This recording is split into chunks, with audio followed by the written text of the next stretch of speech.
জীবন ও জীবিকার সূত্রে ডেনমার্ক থেকে ভারতবর্ষের ফ্রেডরিক নগরে অ্যালফ্রেড পা রেখেছিল যখন, সময়টা 1760 খ্রিস্টাব্দ। এই নগর তাকে যত বেঁধেছিল ততই ধূসর হয়েছিল জন্মভূমির স্মৃতি। শস্য শ্যামলা এই বঙ্গের জনজীবনের ক্রমশ অবিচ্ছেদ্য হয়ে উঠেছিল তার অস্তিত্ব। সাধারণের এই আখ্যানে ইতিহাস প্রসিদ্ধ ব্যক্তিত্বরাও সম্পৃক্ত হয়ে রয়েছেন।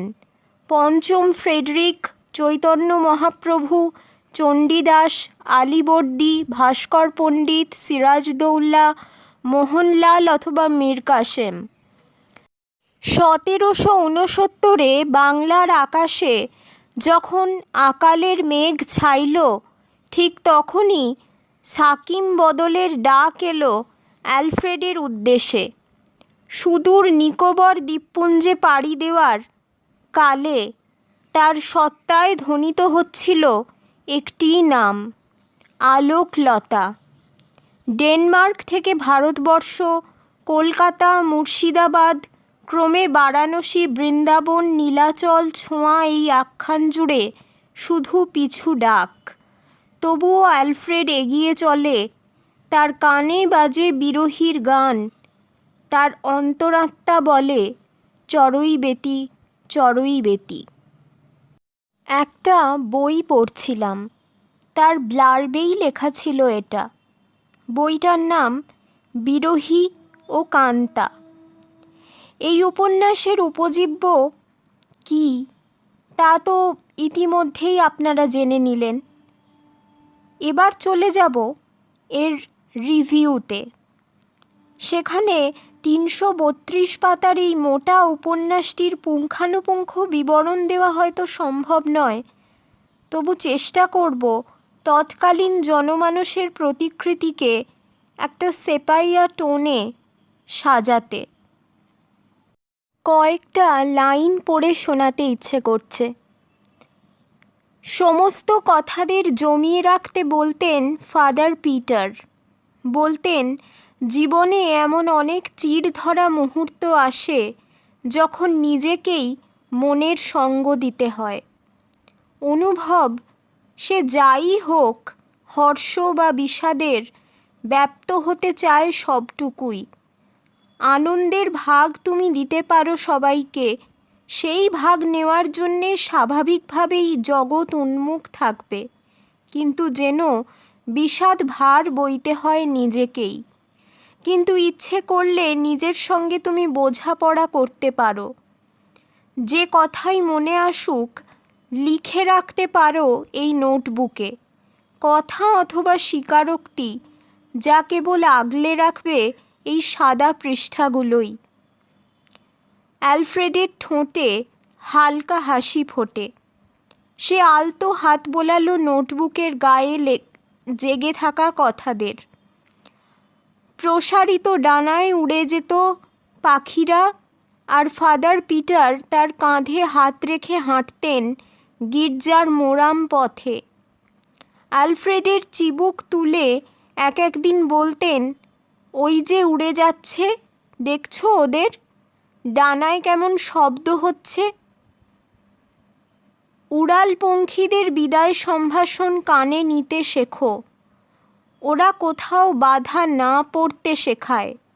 অনন্ত বিস্তারে ওদের উড়াল দেখো। অ্যালফ্রেডের চোখ সজল হয়ে উঠল। নিজের হাতের পাতায় চুম্বন এঁকে সে যেন বিদায় সম্ভাষণ জানালো ডেনমার্ককে। কত ধরনের ব্যঞ্জনাময় অধ্যায়গুলোর নাম! বিদায় সম্ভাষণ, দাহ, দগ্ধতপ, রম্মানী বৃক্ষ, কশ্চিৎ কান্তা, কুহক, তিতিক্ষা, বিরহীয় কান্তা ইত্যাদি। প্রথম থেকে শেষ অবধি শুধু বিরহীর গান, সঙ্গে শ্রীরামপুর তথা ফ্রেডরিক নগরের আজ থেকে প্রায় 250 বছর আগেকার চিত্র।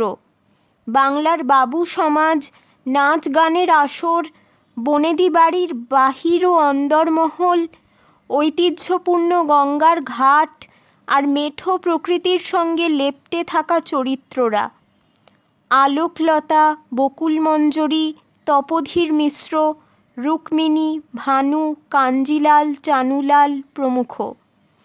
সঙ্গে আছে প্রায় ৫-৭ রকমের বাংলা উপভাষা বা ডায়ালেক্ট। যেমন ধরুন, তখন মাঝ চৈত্র, আলোকলতার মনে পড়ছিল শ্রীরাধার ১২ মাস্যা। চৈত্রে চাতক ডাকে পিউ পিউ স্বরে, কৃষ্ণহারা চিত্ত তার চিন্তা বিষম বারে। মাঝি বউ বললে, ছায়েব গো, এত ছোটাছুটি করুনি, হাত পা ভেঙে পইড়েছিলে, বুড়ি মেম হিমশিম খাচ্ছিল, শরীরে এখনো জুত আসেনি কো, এমন ডাপিয়ে বেরোয়নি বাপ আমার। সাহেব ওদের কথা বুঝতে পারছে। আলোকলতা কান পেতে রইল। সে ভুলে যাচ্ছিল তার নাইতে যাওয়ার সময় পেরিয়ে যাচ্ছে। অ্যালফ্রেড নবার মুখে মালপোয়া ভেঙে নিয়ে নিজের মুখে পুরল। তারপরেই আলোকলতার দিকে তাকিয়ে মালপোয়া হাতে নিয়ে ইঙ্গিতে কি যেন বলল সাহেব। অর্ধেক মুখ ঢোকা ঘোমটায় সেও তাকিয়ে রইল। সবাই হাততালি দিয়ে বলে উঠল, ছায়েব বলছে কাল আরও বেশি পেশাদ আনবি, পেশাদ খুব ভালো। অথবা এক শ্রেণীর নিচু জাতির লোকেদের মধ্যে ঝগড়ার বিবরণ কেমন সুন্দরভাবে উল্লেখ করেছেন লেখক। মালিনী কিছুই বুঝতে পারছে না। মুখ ঝামটা দিয়ে উঠল ফের। ধান ভানতে শিবের গাজন গাইতি বসলি নাকি রে? হয়েছেটা কি বলবি তো? রুক্মিণীর ব্রহ্মচর্য এবার ঘুচল বলে দেমাকের এত মটমটানি এবার রাকে কোথায় দেখব? নাজনজ্জার মাথা খেয়ে দিনের ভরা আলোয় দেওয়ানটাকে পর্যন্ত ন্যাজে খেলাচ্ছিল, এবার সব ঘুচল বলে। আর দেওয়ানকেও বলিহারি বাপু, মদ্দর মতো ব্যাটাটাও যে এমন মেনিমুখো, কে জানবে ভাই? ছ্যা ছ্যা ছ্যা। মালিনী হুঁকোতে টান দিয়ে বিষম খেল।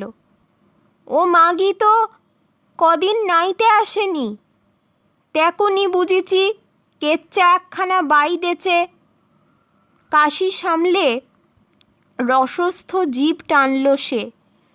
তা পেটখানা করলে কে? আমাদের দেওয়ান বুঝি? ফুর্তি আর ধরে না মালিনীর।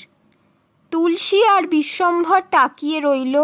মালিনীর মুখের আগল ভেঙেছে। ফুলশয্যেটা ঘাটেই হবে ভেবেছিলুম, ফুল দেয়া নেয়ার যা বহর, সুখ থেকে মুচ্চা যাই আর কি। এক দলা থুতু ফেলে বলল সে, যোগিনী হয়েছেন?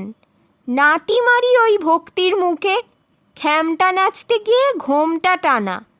ও মাগির পেটখানা করলে কে খোঁজ নে দিকিনি। অথবা বড়ু চণ্ডীদাসের শ্রীকৃষ্ণ কীর্তন বা চণ্ডীদাসের পদের যে উল্লেখ রয়েছে সেটা একটু শোনাই। সেভাবে কেন আগে এভাবে দেখেনি একে? ইনি কি তার জন্যেই এমন রোজ? কেন রোজ? রুক্মিণী বিহ্বল হয়ে পড়ছিল। তপোধীর মিশ্রর দৃষ্টি প্রশান্ত। তিনি বুঝলেন রুক্মিণী এগিয়ে আসছে। পদক্ষেপ ধীর, যেমনটি তাকে মানায়। হাতে তুলে নিয়েছে সেই পদ্মগুলি, খানিক আগে যা তিনি রেখে এসেছিলেন, যেমন রেখে এসেছেন এতদিন, যাচা ব্যতিরেকেই। সে যত এগিয়ে আসছে প্রেক্ষাপটের রদবদল হচ্ছে। এ তিনি কোথায়?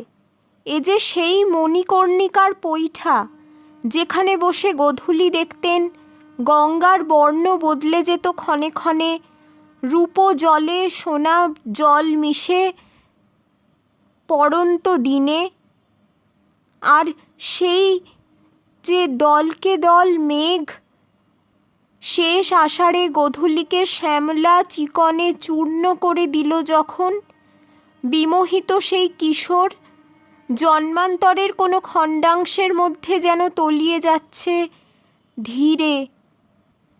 বাসশ্চিত্রং মধু নয়নোর বিভ্রমাদেশ দক্ষং পুষ্পোদ্ভেদং সহ কিশলৈর্ভূষণানাং বিকল্পান লাক্ষারাগং চরণকমলন্যাসযোগঞ্চ বস্যা মেকঃ সুতে সকলমবলামম মণ্ডনং কল্পবৃক্ষ। শেষে অ্যালফ্রেডকে চলে যেতে হয় তার প্রাণাধিক প্রিয় ফ্রেডরিক নগরকে ছেড়ে। সে চিঠি লেখে, কত শত জনের নাম বলবো তোমাকে প্রিয় নগর, যাদের আমি বয়ে বেড়াবো দেশান্তরে। কতজনকে দেখলাম এই 12টা বছর ধরে, কী বা সম্পর্ক তাদের সঙ্গে বলো? তবুও তারা আমাকে উজাড় করে দিয়েছে নিজের ক্ষুদ্রাতি ক্ষুদ্রটুকুও। আমার হাত উপচে গেছে সুখে, কিন্তু পরিবর্তে ওদের কিছুই ফেরত দেওয়া হলো না তো। যে মন্বন্তরের সাক্ষী হয়ে রইলাম এদেশে, বেশ জানি সেই ক্ষত ভরে উঠতে সময় লাগবে ঢের। তাও যে দেখে যেতে পারলাম সংকট পেরিয়ে আবারও ওরা আবাদে উদ্যোগী হয়েছে, এটুকুই স্বস্তি। প্রিয় নগর, তোমার কাছে গচ্ছিত রেখে গেলাম এই নদীটিকে, রেখে গেলাম সমস্ত ভোরের স্মৃতি যা আমাকে অমরত্ব দিয়েছে। ভোর বলতে আমি যাকে অনুভব করেছি সেই অপার স্নিগ্ধ রমণীটি। রাজা দুষ্মন্ত শকুন্তলাকে বিস্মৃত হলেও অ্যালফ্রেড আজীবন মনে রেখে দেবে তার আলোকলতাকে। এতগুলো বছরের আলোক বিজড়িত স্মৃতি যত সঞ্চয় করেছি, তাই হোক আমার সম্বল। তোমার কাছেই আমি রেখে গেলাম তাকে। আমি জানি বাড়ি কণায় আলোতে বাতাসে তুমি তার কুশলটুকু বয়ে নিয়ে যাবে ঠিক আমার প্রবাসে। কি যাবে না? প্রিয় ফ্রেডরিক নগর, ছেড়ে যাওয়ার আগে তোমার মাটি চুম্বন করেই তোমাকে দিয়ে যাচ্ছি নতুন এক নাম। আজ থেকে যেই নাম কেবল উচ্চারণ করব আমি, আলোক নগরী।